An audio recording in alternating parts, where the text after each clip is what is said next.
হোজাই কাৰ্বি আংলং সীমান্ত বলিকটীয়া ঘাট টকৌবাৰীত লোমহৰ্ষক হত্যাকাণ্ড নিশা দুজন মাছমৰীয়াক নৃশংস হত্যা নীল বৰদলৈ আৰু বিভীষণ বৰদলৈ নৃশংস হত্যা কৰি হোজাই পথৰ দাঁতিত পেলাই থৈ যায় দুৰ্বৃত্তই।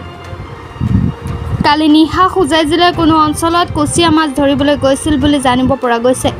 পুৱাই মৃতদেহ প্ৰত্যক্ষ কৰে স্থানীয় ৰাইজে। ইয়াকে লৈ চাঞ্চল্যৰ সৃষ্টি হৈছে। ঘটনাস্থলীত হোজাই আৰক্ষী উপস্থিত হৈ তদন্ত আৰম্ভ কৰিছে।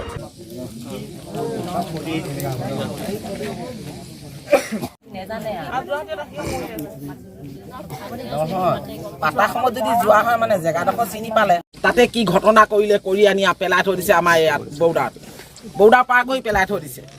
এতিয়া ছাৰ এইখিনি আমাক আইনৰ বিচাৰ আপোনালোকে কৰি দিয়ক। আমাক আইনৰ বিচাৰ লাগিব। আৰু এইখিনি যে দিন হাজিৰা কৰা দুজনৰ অৱস্থা এজনৰ নাম হ'লেগৈ যায় নীল বৰদলৈ, এজনৰ নাম হ'লেগৈ লাংফ বৰদলৈ, সিহঁতে বিভীষণ বৰদলৈ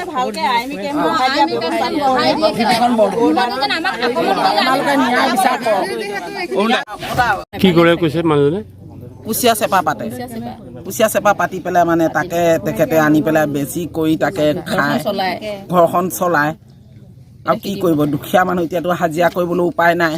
হাজিৰা কৰা দিনকেইটা গুচিয়ে গ'ল। চেপা মিয়াগাঁৱত পাতে, মিয়াগাঁও দিগি পাতে। এতিয়া ক'ত পাতেতো আমিতো নাজানো। মিয়াগাঁও দিগি পাতে। ঘটনাটো এইখিনিত কৰা নাই, ঘটনাটো বেলেগত কৰি ইয়াত পেলাই থৈছে। আনি আহিছিলে বোলে পেহী এতিয়া ল'ৰা মানুহটো বোলে ক'লৈ গৈছে। মই বোলো চেপা চাবলৈ গৈছে। এতিয়া চেপা চাবলৈ গৈছে যদি কাটি পেলাই থৈছে।